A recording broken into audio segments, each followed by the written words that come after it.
PTI,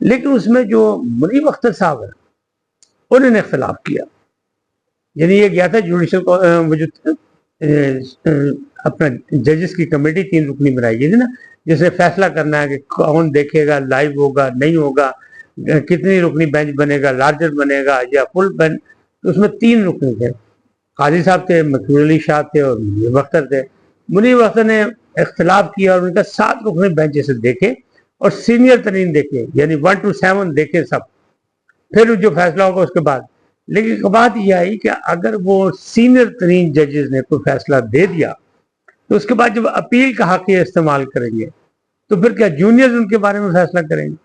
لہذا قاضی صاحب کا موقف یہ تھا کہ سب مل کے دیکھے, فل کورٹ دیکھے, اس میں فیصلہ ہو تاکہ کسی کو کوئی اعتراض نہ ہو, اور بعد میں جو اپیل آئے تو اسی میں سے سینئر لوگ بیٹھ کے کوئی بھی دیکھ سکتے ہیں. لیکن اس پہ بات نہیں بنی, تاہم فل کورٹ بن گیا. اب 3 جون جو ہے وہ ایک اہم دن ہو گیا. کیوں کہ 3 جون کو ایک سائفر کیس بھی ہوگا, اور اس میں لوگوں کا خیال تھا کہ جناب ضمانتیں ہو جائیں گی, سائفر کیس بڑھ جائے گا. لیکن دوسری طرف یہ ہے کہ نہیں, وہ واپس بھی ہو جائے گا کہ یعنی اسے ریمانڈ بیک کر دیا جائے گا کہ دوبارہ سے پھر ایک باری پھر تو سنو, پہلے بھی ہو چکا ہے ایک دفعہ, اب دفعہ پھر یہ ہو گیا نہیں جی صحیح طریقے سے نہیں سنا گیا, اس میں جلد بازی کی گئی, ایک بار پھر سنو. یہ بھی ہو سکتا ہے. کیا ہوتا ہے کیا نہیں ہوتا, اس کا فیصلہ بھی 30 جون کو ہی ہوگا. اور 30 جون کو یہ لارجر بینچ میں یہ فل کورٹ بھی بیٹھے گا جو مخصوص نشستوں کا فیصلہ کرے گا. اس طرح ہماری جو عدلیہ کی تاریخ میں اور سیاسی تاریخ میں 3 جون ایک بار پھر اہم ترین دن ہو گیا. بڑا کٹ ہوئے گا اور بڑے فیصلے ہوں گے اور اس کے فیصلوں کے اثرات بھی بہت ہوں گے. اب آتے ہیں اصلی خبر کی طرف. ویڈیو 71 گلے کا پھندا, وہ کیا ہے؟ وہ بھائی جو ہے بانی پی ٹی آئی کے اکاؤنٹ سے ایک ویڈیو ریلیز ہوئی جس میں موازنہ کیا گیا 71 کے حالات کا اور موجودہ یعنی 2024 کے حالات کا, اور پھر دونوں کے الیکشن کا کہا گیا. پھر مینڈیٹ کی بات کی گئی اور یہ ثابت کرنے کی کوشش کی گئی مجیب الرحمان غدار نہیں تھا, اس کا مینڈیٹ چوری کیا گیا, اس کو مینڈیٹ نہیں دیا گیا, لہذا اس نے پھر غداری کی. حالانکہ ایسی بات نہیں تھی, وہ معاملات کچھ اور تھے, لڑائیاں کچھ اور تھیں.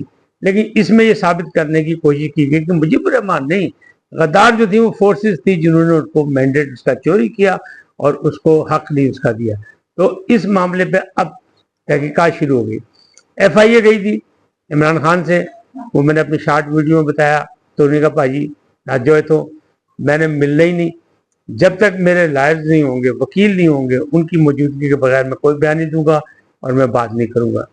اب فیصلہ یہ ہے کہ سائبر کرائم برانچ نے عمران خان, گوہر خان یعنی بیرسٹر گوہر جو صدر ہیں, سیکرٹری جنرل یعنی عمر ایوب خان اور رؤوف حسن, ان 4 لوگوں سے اس پہ تحقیقات کرنی. اور 2-3 سوال ہے.